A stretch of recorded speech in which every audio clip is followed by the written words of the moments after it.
that's heading back. That's the 17th Street arrives at the beach right there. I usually park my car right up there. If you ever want to join me, just come to the end of 17th Street on Pacific Coast Highway. You can park your car. The parking's free as long as you're not right on PCH. And you come down these steps, and I'm usually right here between Towers 18 and Tower 16. I typically call 18 my home. I tend to gravitate more in that direction. This is the beach where I spend all my time. It's a beautiful beach, Surf City, USA. As you can see, surfers, a lot of surfers here. A whole gaggle of them just went up there. There's the Huntington Beach Pier up there. And then off in the distance would be Catalina Island, but hidden by the clouds. And look at all the surfers out there. Look at that. That's a good point break right over there. Well, not really a point break. It's just a kind of like a jet of sand out there or something. And then right down here past the further tower, Tower 20 beyond, is where the dog beach begins, and you can actually walk your dog. It's a very nice beach. It's a good place to call home. But now I'm here to read from another chapter of Going Alone, so let's set this up. Today I'll be reading from the introduction, back at the very start. So yeah, I've completed yet another full reading of my own book. I can now say that I've probably read my own book more than anything else I've ever read in my life. Which I do partially by way of editing. That's how I edit my books. And it's also how I market. Yeah, I guess so. Proselytize, maybe? Maybe. My mission, my goal in life, which is to share the story of the good life. How I wound up telling this story, living this story first, and then telling the story, and then sharing the resulting good life creed, which is my own personal manual for life, how I live my life. You know, it's warm enough, I think I can take off this sweater almost, but maybe in a few more minutes. But let's go ahead and begin. So I'm going to be reading from the chapter called the introduction. This is a fresh copy.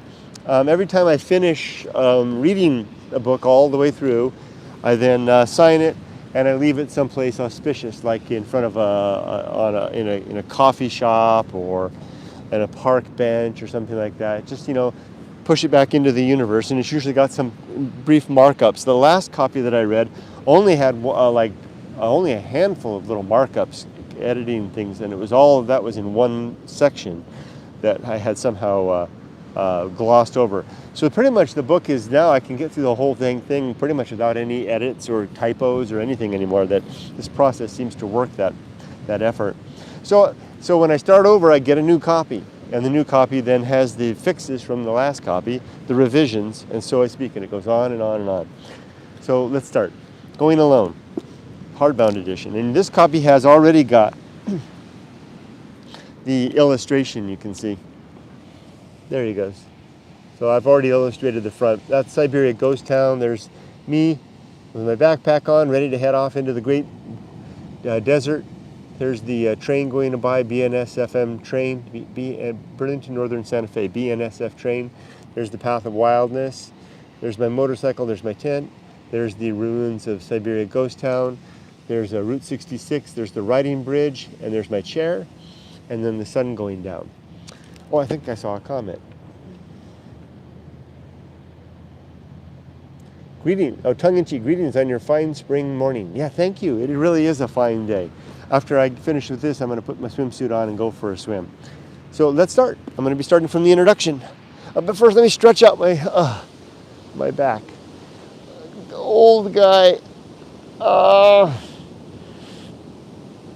Everything gets sore and worn out.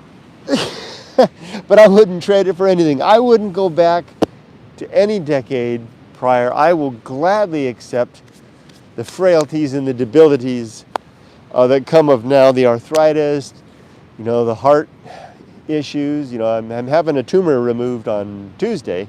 I'd even accept that. Yeah, I'd even accept you to have the mind that I have now, because it's a struggle having a young mind. Young minds are, at least my young mind, when I was young, I'm talking about young all the way up into the 40s. It wasn't until the mid-50s that I finally started to get some relief. It's really been the last 5 to 8 years, really since I finished in earnest, since I finished the book and began doing the Good Life, daily Good Life meditations in earnest. That's when things really started to change for me, because the objectives that I was after, I began to seek after them in earnest, and I'm using my principles in earnest again. So I mean, if I do say so, I'm living the result of my own endeavor, and that's why I share this every Saturday. So let's get started. Oh, there's another comment. I have a comment about getting old. That was a truism. I saw a comment. I hope it goes well on Tuesday. Have a great morning. Thank you so much. I might miss comments now because I'll be staring at the book. Here we go. Going Alone, Creating a Life of Purpose in a Universe Without Apparent Meaning by Kurt Bell, art by Emily Bell. For David Bixler, who showed us the wild. David Bixler was a professor of mine in junior college who really did help to pull me. He didn't explicitly pull me out, but by way of his example, I saw a way out of the life situation I was in when my family was falling apart. Excuse me. Really, I was late teens, really without a family that really gave a damn anymore, and kind of set adrift. And David Bixler didn't take me under his arm in any way. He was simply my professor, who lived a life very much in earnest, and whose example of fortitude and dedication to his craft, which was science, and to living well, served as a model that helped me kind of jumpstart my own endeavors to not give up and to fight, to carry on. Okay, here's a couple of reviews. Well, I won't read the reviews. You can read it yourself if you get it there, if you get a book. And you can get this, by the way. You can buy this book. It's here in the YouTube. If you're watching this by YouTube, just go down below the video. You'll see it for sale there. And if you buy it from there, then you get the signed copy and the illustrations on it as well. You can also get it on Amazon, but no signature there. And then there's an illustration here. It is not good that man should be alone. I asked Emily to create that. It's an image of Adam. It's from the Bible. It's from Genesis 2:18. And you can see there's Adam there sitting against a tree, a lion, and there's the aspect of a hooded God looking over the whole thing. And tongue-in-cheek says, we are fortunate to get old and in relatively rich and comfortable countries in life.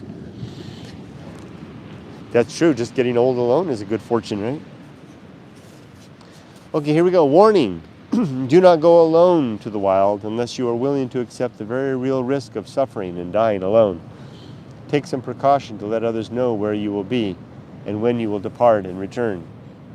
Bring something to save your life, such as a first aid kit and a satellite GPS phone or emergency beacon. Again, do not go alone unless you are willing to accept the very real risk of suffering and dying alone, and are willing to accept responsibility for bringing pain to those who love and care about you. I wrote that bit because I was concerned that anyone that might follow the examples in this book might wind up dead.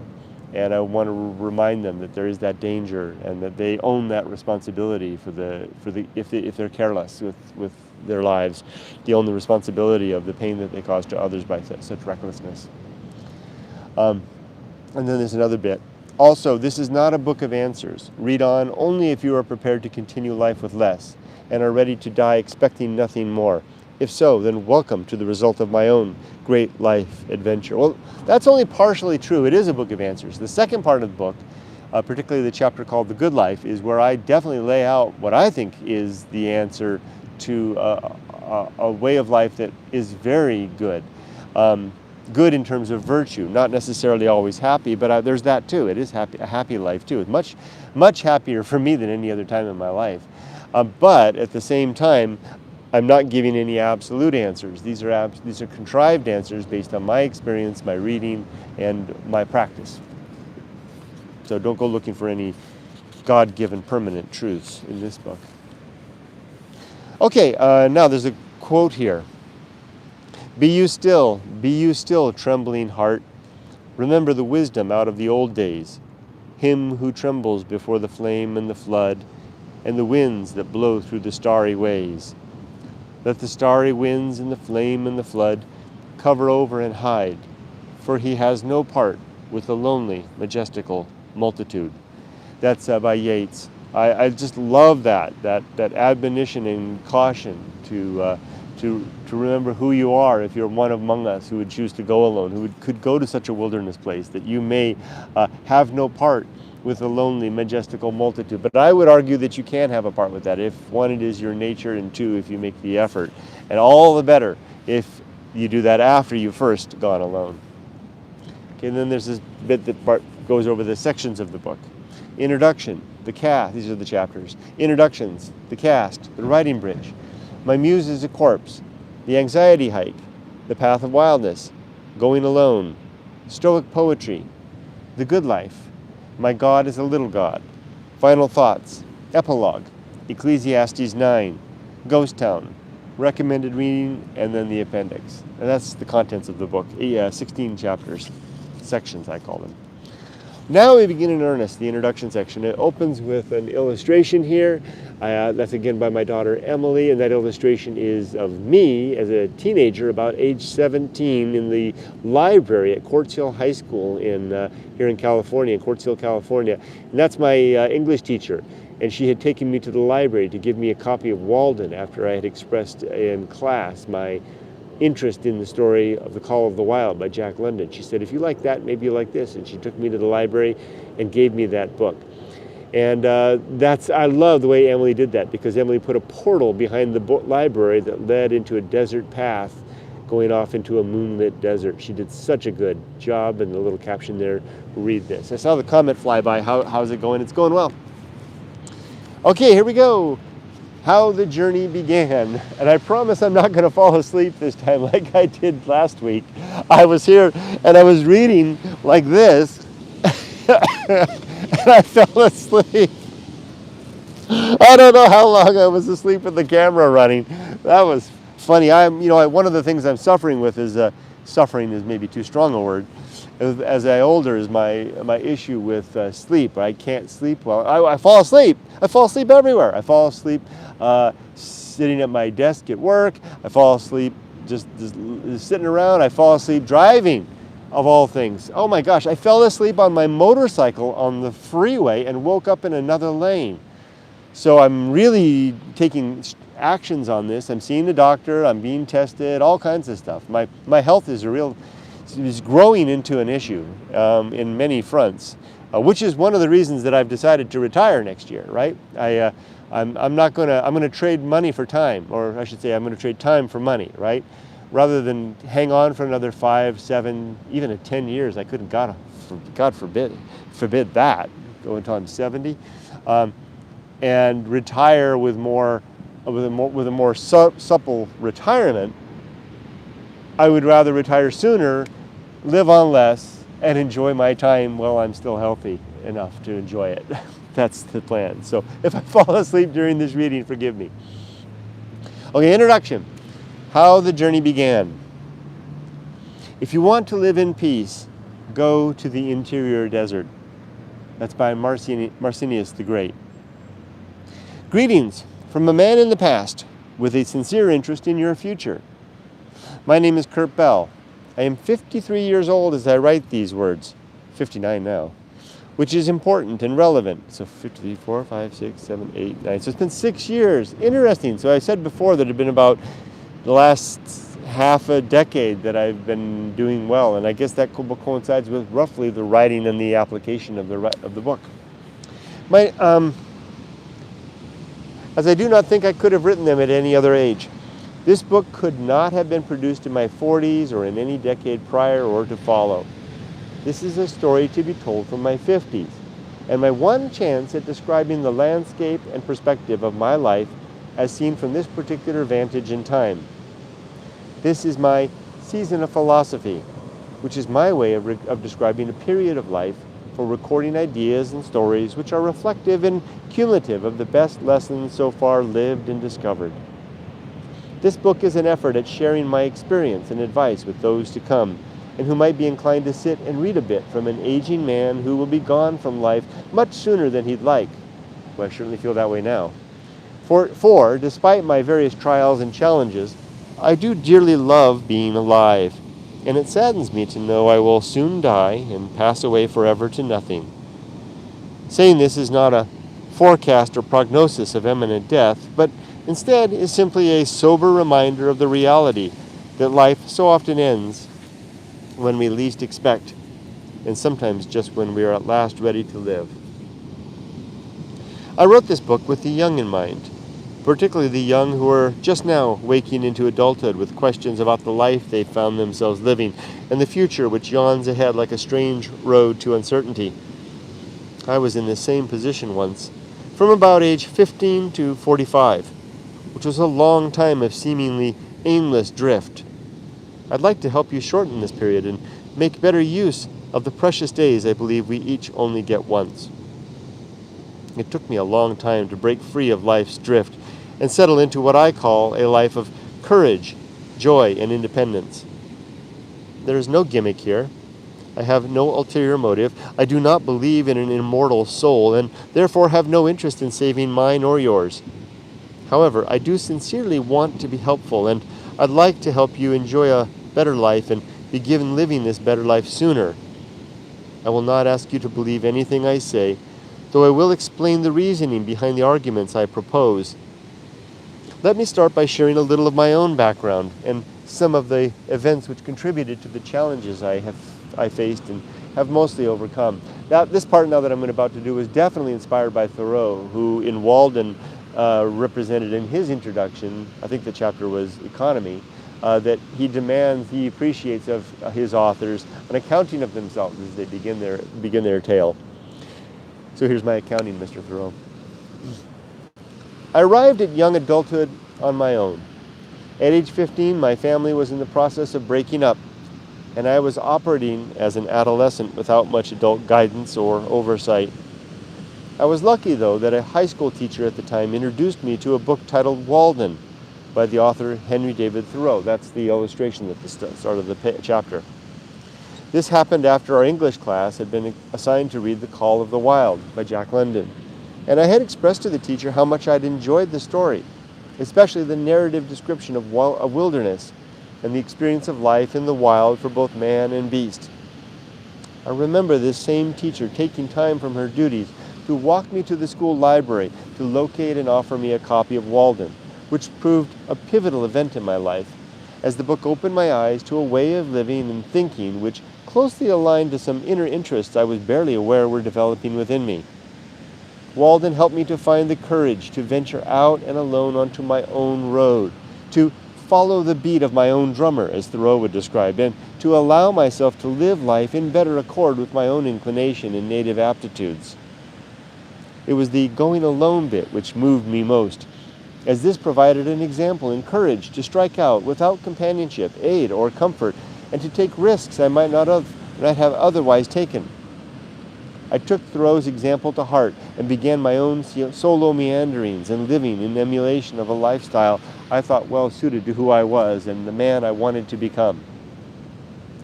My first attempts at Thoreau's lifestyle were a few solo hikes into the mountains surrounding our humble ranch near Lake Hughes, California. My family lived then in a very rural location, on 10 acres of land a few miles up Pine Canyon Road from the community of Lake Hughes, 60 miles north of Los Angeles. Our home was surrounded by chaparral wilderness, and going alone required very few footsteps from our front door. I spent much time then walking alone in the wild, escaping perhaps from the confusion of my teens, looking for something, yet not yet ready to discover what wasn't there in the wild to meet me. That's an important point there. Not ready to discover what wasn't there. It would take 30 years from age 16, 25 years before I would realize in constantly going out in the wilderness that there's nothing out there.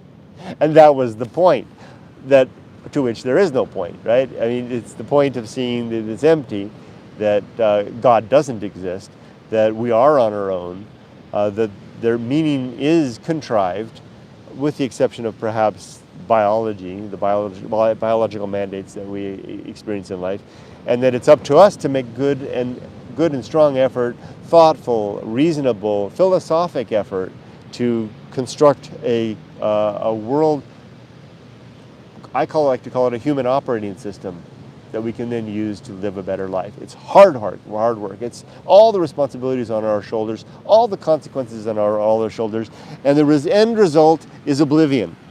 Yet, it has an incredible yield to one who lives such a way. It's like having a rocket motor at full flow rocket motor at full thrust, all the combustion happening, all the inertial energy charging backwards and propelling the system forward.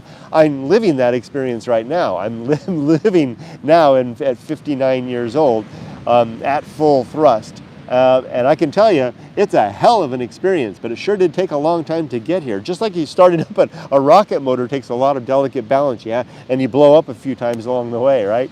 But you can get there, and once it starts going, whoo, watch out. It's good. I arrived at young adulthood on my own at age 50. No, I was already read that part. Let's see. My first attempts at I don't think I read this part. Oh yeah, I did. The remains of our home at Lake Hughes are still there, burned out after the fire which destroyed everything in 1983. Although another fire came through about 2 years ago and wiped everything. Everything that remained is now gone. Just there used to be even baby photos up there scattered in an old shed. All that's been burned up in the subsequent fire. I used to leave all that stuff there. Another huge fire came through and just wiped out everything. All that's left is foundations now. Everything's gone. There's one thing that remains. There was one of those little plaster things with my brother when he was a boy, his handprint. That was there, but the fire broke that into pieces and shattered it, but I left it there. It's still sitting there. The remains of our home at Lake Hughes are still there, burned out after the fire which destroyed everything in 1983. The foundation and remaining bits of our lives at Moonshadow Ranch are located on the north side of the road, down in the river wash, just a quarter mile downstream from the remains of an abandoned highway rest area. I should put the mile marker in there so that my grandkids can find the place. Though our home site can be easily missed, the roadside rest is still evident by a dirt turnout and parking area on the north side of the road, amidst a cluster of tall pines. You can find it. Just look for the roadside rest. I'd say it's 2.5 miles up the road, maybe 2 miles. Look for the rest area and the thing. You can actually park in the rest area, what's left of it, and then hike down quarter of a mile, and not even that, a third of not even that, less than a quarter of a mile, and you'll find the ruins of our house at the bend in the river. Our family bought Moonshadow, which is what the name of the place we called it, which included a simple one-bedroom home for $15,000 in 1976. We bought it at the tail end of a family journey we called the Odyssey, when our traveling home was a converted Frito-Lay potato chip delivery truck, and we wandered the United States and Canada searching for our collective selves. We were hippies, as was the thing at the time. I used to think that we were unique, but then later I realized that it was just a thing to do, like line dancing. It would be a mistake to overlook the influence the Odyssey had on my life, which in many ways played as important a role in setting precedent for the importance of adventure as Thoreau's model of independence and self-reliance at Walden. After the Odyssey, which my dad named it the Odyssey, and I think from the Lord of the Rings series. After the Odyssey, and after I gained the relative independence and the name of the vehicle we had was Strider, and Strider was the ranger in The Hobbit, right? After the Odyssey, and after I gained the relative independence of a driver's license and a car, I began venturing further out on my own, even transforming my first car, a 1970 Camaro Rally Sport, into a miniature motorhome. I did this by removing all but the driver's seat and fashioning a bed, dresser, and storage cabinet into the places where the removed seats had been. When I was done, I had created a little muscle car motorhome, which was quite comfortable for my solo adventures. Though honestly, I only used it a few times for this purpose. In fact, I found hitchhiking to be a more interesting and inexpensive way of getting around. And I was lucky to enjoy a short hitchhiking career before America lost its willingness to pick up strangers by the side of the road. I'm particularly proud of that little sentence right there. I just like the way that flows and the sentiment that it captures, if I do say so myself. And I did. I began hitchhiking during the last 2 years of high school. I think my parents thought I was nuts. I think my dad said he thought I was going to get killed. Initially just in California, but like I said, nobody gave a damn, really. Although though gradually I made my way halfway across the USA and up nearly into Canada. I went a lot of places with my thumb. I enjoyed 3 or 4 very long solo hitchhiking adventures during this time. I've got to write down some of the stuff that happened to me on those hitchhiking trips, including, being held at knife point and kidnapped at one point, and pissing on an electric wire. I mean, bad things. I enjoyed when I literally went with the wind and slept out in the open with very little money, resources, or access to communication. These experiences, mini odysseys really, had a great influence in dulling my apprehension about going alone. They really did. Today, I can thank those hitchhiking trips for development of the nerve and gumption I would later need to simply walk away from the sane and secure, to venture alone into wild places without a map, a friend, or any certitude regarding finding my way back. I can't emphasize that enough. That was key to that. It's key to the cavalier boldness that I now have in life, because I know that the consequences are null. Even if I fail, the consequences are null. Even if I die, they're null. I can suffer and weather the consequences, even if they kill me. That came of the Odyssey and the experience of those early hitchhiking trips. This early life path I was on, of ever-expanding adventure, of going further and deeper into strange places, always alone and seemingly without a safety net, would likely have led me to disaster and perhaps an early death, or a solitary life of social irrelevance if it hadn't been for the institution of Chaffee Community College in Alta Loma, California, and a professor named David Bixler, the man whom the book is dedicated, as well as the small band of college friends with whom I shared a few years between high school and university. True. Remember I said before that life for me now feels like full flow thrust, like a rocket motor, full energy engaged right now. And that's what it took. I had to be attempting that full thrust all the way through my midlife to get to this point, because anything less than the full attempt would have been just like trying to start a rocket motor start a rocket motor with hesitation and trepidation is going to result in an explosion, a disaster, or just a shutdown. That's the same thing. It had to be full force. David Bixler introduced me to biology, as well as the more academic side of Thoreau, and the perspective of natural history and the methods and processes of science, and gave me and many others our first experiences of true wilderness.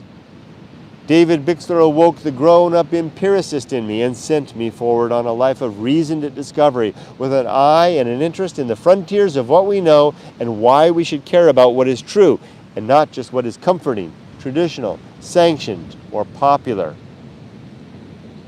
Another important event at this time was discovering the public broadcasting TV series Cosmos, written and hosted by Carl Sagan. This program and its companion book won me over to the full paradigm of science and ignited a flame of interest in the natural world, which burns as strong today as when I felt my first shudder of awe at the recognition of deep time and the processes by which our species has come to know ourselves and our small place in the universe. The path I chose as a young man was risky, as going alone is a hazard at any age. Go too far and you may not get back.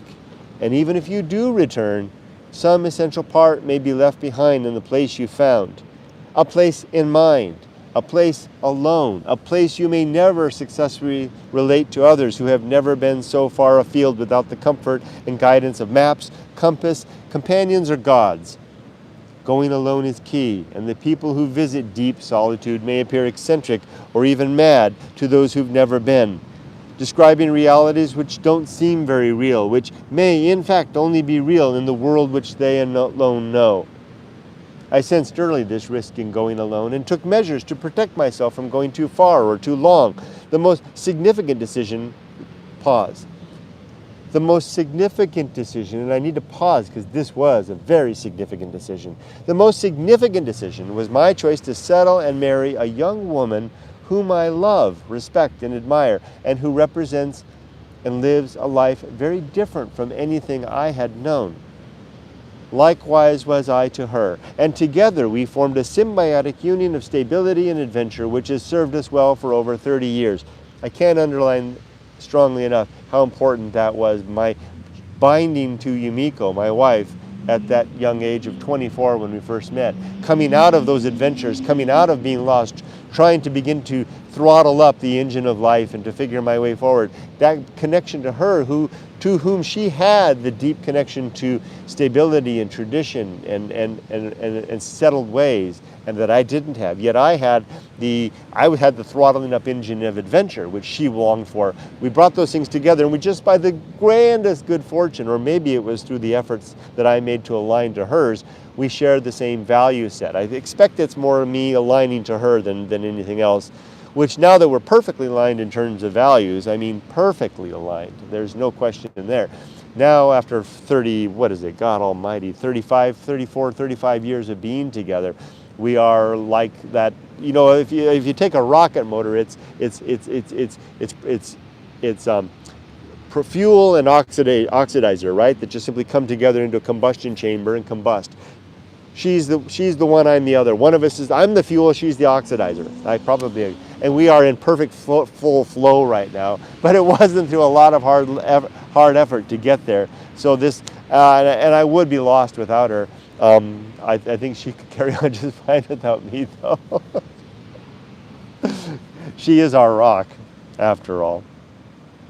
Over time, I finished high school, went to college, got married, pursued a career, paid my taxes, and raised a family. I have managed to fulfill most of the expected roles and responsibilities of a social man of my time. On the other hand, I have also lived quite different life. A life in pursuit of the noble goals suggested by Thoreau, the example of the Odyssey, and the fond remembrance of the solitary adventures of my teenage years. Through this other life, I discovered and developed a separate side of myself, became the man whom Thoreau suggested I might be, and lived a life which has been a source of much satisfying personal fulfillment. That's true, even though it was hard especially the first 30 years together, and it would have been harder still without Yumiko. It certainly was fun, and a lot of adventure along the way. I wrote this book in appreciation of Thoreau's Walden and other similar books which have influenced me over the years, and which I have identified at the end of the book in the recommended reading section. I hope my book may prove helpful, particularly to the young, to someone like myself who finds themselves suddenly awake and conscious in a universe of wonder, and not sure just how to proceed or how to best spend their time. I will not tell anyone exactly what to do, though I will share objectives and principles which I have found helpful. Nor can I offer companionship, as the path I recommend isn't wide enough for two and must always be found and followed alone. Also, I'm a rotten friend. Now, a note about how this book was written, the characters within, and the formatting approach. I wrote Going Alone between 2013 and 2017, between the tail end of my family's life in Japan and the start of our new life in the USA. The book was compiled from various online journals, which in turn were composed in bits and pieces via tweet-sized sentences and paragraphs, blurbs, which I pecked out on my mobile phone. I wrote nearly everything while on the move and adventuring, usually while walking and hiking, often far beyond the edge of internet connectivity.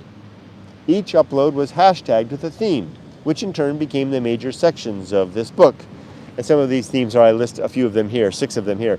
My Muse is a Corpse, The Path of Wildness, Going Alone, The Good Life, The Stoic Life, and My God is a Little God. Those 5, not 6, are probably the main true chapters of the book, although I added a couple of more since then, but they weren't evident in the hashtag blurbs.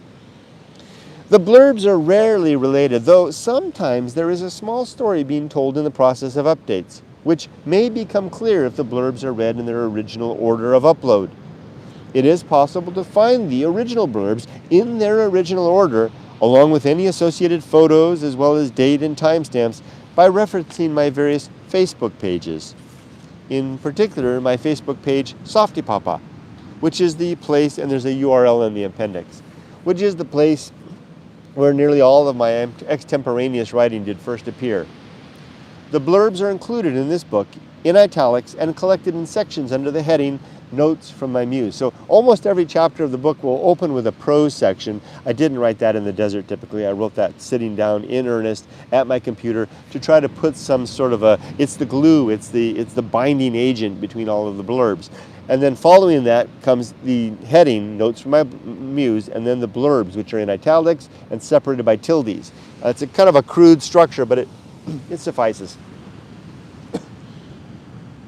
The section of this book titled The Path of Wildness, chapter really, was developed when my family and I were living and raising our daughter in Japan, in the small village of Yada, where my wife grew up. The Path of Wildness was my first try at the larger book. However, the story was not complete then. The ideas not fully considered or fleshed out, and it took returning to America and my time alone in the desert to complete the tale. So I really started the whole thing writing that one section, which was only meant to be a way that I could copy and paste my response to the many emails I was receiving at the time from young people, particularly young men, saying, I'm lost and how can I get unlost? And I would write, hey, read this is how I did it. And that is the chapter called The Path of Wildness, which was the very first part of which grew into this whole book. The section titled The Anxiety Hike is from a blog post and video of the same name, and was added to provide a guide to anyone who might want to experience for themselves the landscape and inspiration for so much of this book's content. If you decide to try this hike, just remember to go alone for best results. Though keep in mind, please remember this, that the landscape here will kill you and is incapable of shedding a tear. So if you read that section titled The Anxiety Hike and you try to retrace my steps, because I do give you enough clues that you could give it a try, and you do it anytime outside of winter or very early spring and very late fall, like just basically do not attempt to do it from a roughly the start of April.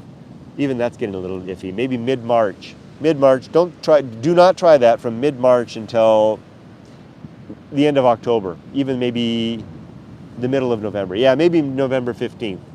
Yeah, mid-March to mid-November. Do not attempt to retrace my steps between that period. There's a very good chance you'll never come back. I mean, very good chance you'll die. You've been warned.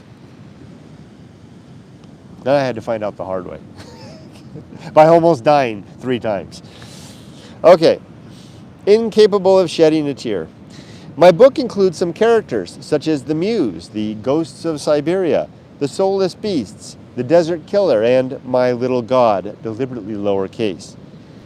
The last one, My Little God, the G is little.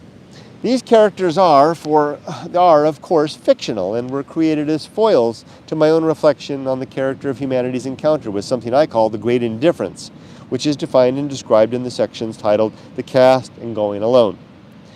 Place names are nearly all made up. Black Mountain, the Deepwater Wilderness, and Volcano Wilderness, as well as places like the Sandman's Bed, Mount Wildness, and the Woodsman Cabin, the Edge of Deepwater, and the Home of Faith are my names for places without a name, or which I renamed for my own purpose. Siberia, Baghdad, Black Ridge, and Campo No. 1 are real places, some of which are described well in Joe de Cahoe's excellent book, The Silence and the Sun. I really recommend that book. You can pick up a copy in Amboy if you come to Route 66. You can also get it on Amazon, which share the history of settlement along the stretch of railroad and Route 66 between Barstow and Needles in the eastern Mojave Desert, where much of this book was written. The stone-lined footpath at Siberia is real. Please be careful not to disturb the stones if you go looking for it. I sometimes refer to biology, quotation marks, capital B, as though it were not simply a branch of natural science, but almost some entity or quality of our nature. In fact, I am using this word as a label to describe our innate drives and motivations, particularly those which are the result of our genetics. I use biology, capital B, where others might use the word instinct, though my meaning is intended to be more comprehensive and reflective not only of the qualities of our being, which are the result of our DNA programming, including epigenetics, but also the possibility of more comprehensive programming by our society, upbringing, and times. There is some biology, uppercase B, in it doesn't say uppercase B. You can't read it. And I'm laying that emphasis in there. I want to distinguish biology, uppercase B, as almost an entity, which it's not, versus the natural science of biology. There is some biology in the behavior of an ant colony which cannot quite be nailed down to any particular genes within the individual ants. It is this emergent quality of groups in society which is somehow rooted in what we are, yet nevertheless transcends the individual. This is what I mean by biology.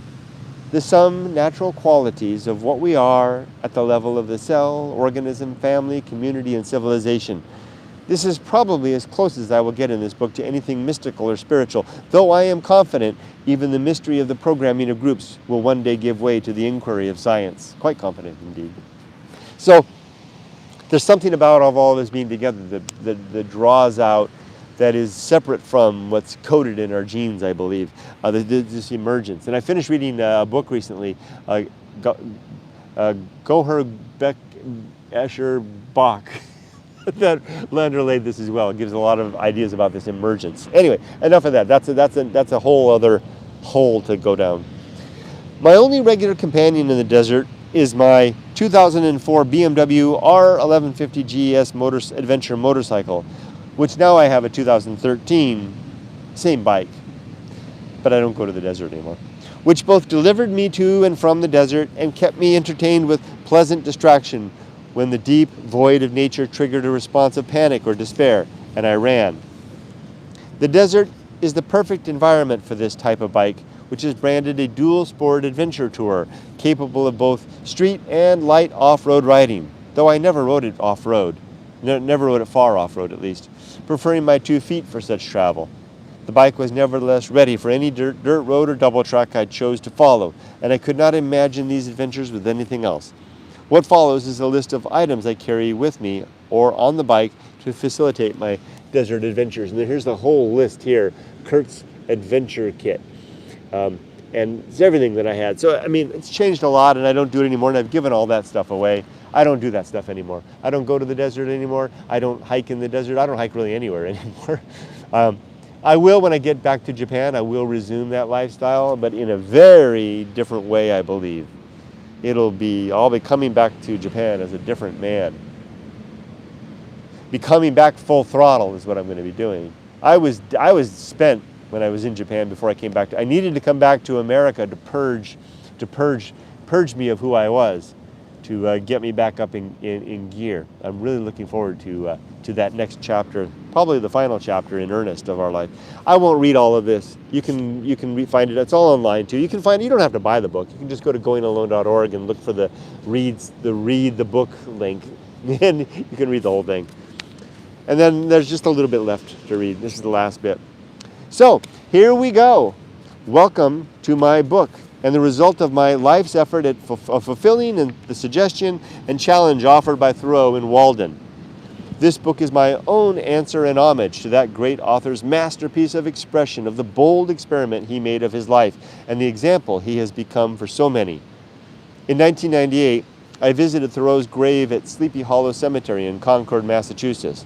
While there, I left a small pebble atop his resting place, and, as had so many others before me, as simple homage to a man and his creative effort, which has meant so much to me and has helped me to be stronger and more courageous in my desire to, and here's a quote, live deliberately, to front only the essential facts of life, and see if I could not learn what it had to teach, and not, when I came to die, discover that I had not lived. That's a quote from Thoreau. Now I leave a somewhat larger pebble to Thoreau in the form of this book, a simple gesture of appreciation for the life of courage, joy, and independence, which I have found by way of his example. And that's the end of the introduction. Let's see if there's any comments before I take a swim.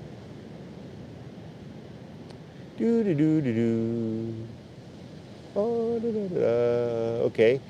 Ron says, how is it going? Enjoy the reading session. Great. Is that Ron in Japan? Hi, Ron. How's it going? Hope you're having a good weekend. Ganbatte mas. Ganbatte. Deans says, hi, softypapa. Hi, Deans. Tongue-in-cheek says, I think Odyssey was written by Homer, 8th century BC. That's right. That's right. Did I say something different? Probably.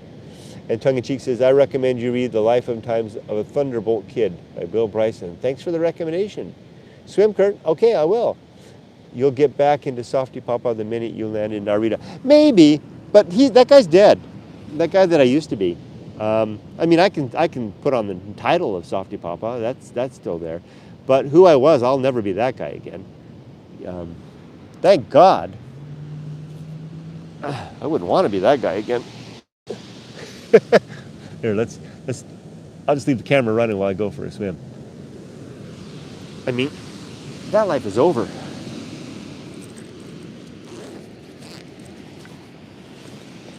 Hold on, let me let everybody pass. I have to kind of take off the clothes here. Put on the swimsuit.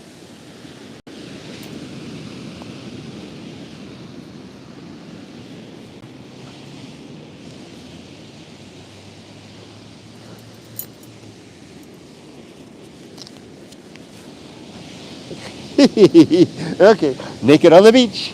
No one saw. Good thing I didn't have the camera facing the other way. That would have been a disaster. And by the way, the water is not cold really anymore. I mean, it's chilly, but I mean, you can spend some good time out there.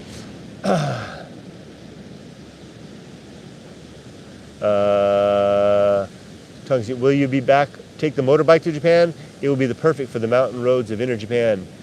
On all experiences change us. No, I'm going to be selling the motorcycle soon, and I will never ride a motorcycle again for the rest of my life. Motorcycle, and just like softypapa's dead, the motorcycle riding is dead. I'm all done with that. I will be riding my bicycle. I'm going to get an e-bike so that I can zoom around the city. The place that Yumiko and I are going to buy, I think I'm pretty sure we were touring it yesterday. Oh, look, there's a cruise ship way out there. You see that if I zoom? You see over there just to the right of the super tanker? There's a cruise ship out there. Yumiko and I were looking at the house that I'm pretty sure we're going to buy last night. And one of the reasons we like it is it's a perfect location. So I'm just going to get an e-bike, and then I'll tootle around on that, and then I'll walk. And we'll have a car. We're going to get a K van like that. But no more motorcycling for me.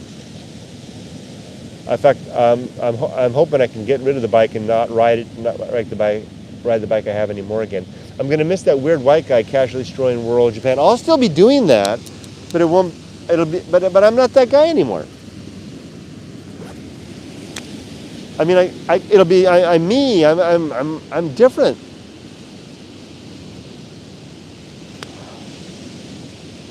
Okay, let's go for a swim.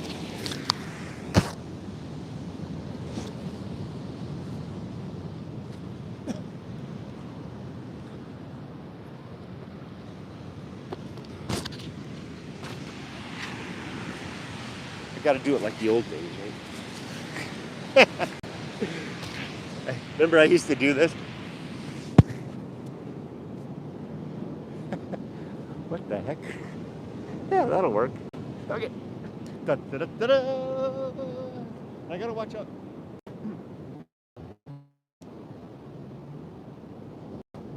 Well, that didn't work very well. The connectivity dropped when I moved the camera. Anyway, I have to be careful because right out there, just where the foamy stuff is, there's holes out there. And if you fall into the hole, you'll fall over headlong and break a leg. So I have to go out. I can run down to the water, but then I have to walk carefully out to the deeper stuff. Here we go.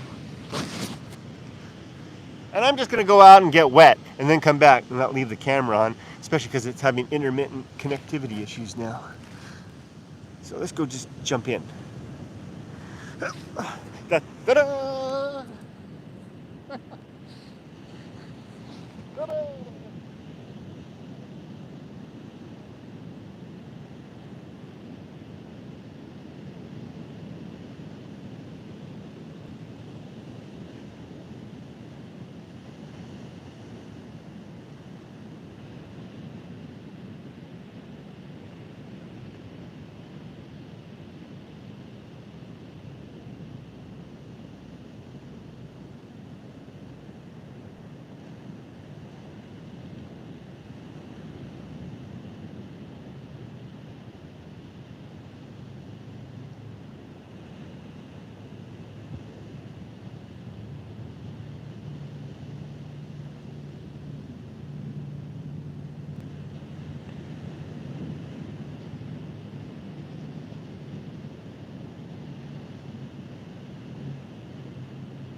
You run into the sea reminding me of the fall of the rise of Reginald Perrin, a British TV series. Oh, interesting. Take care, everybody. Be safe but not too safe. Bye-bye.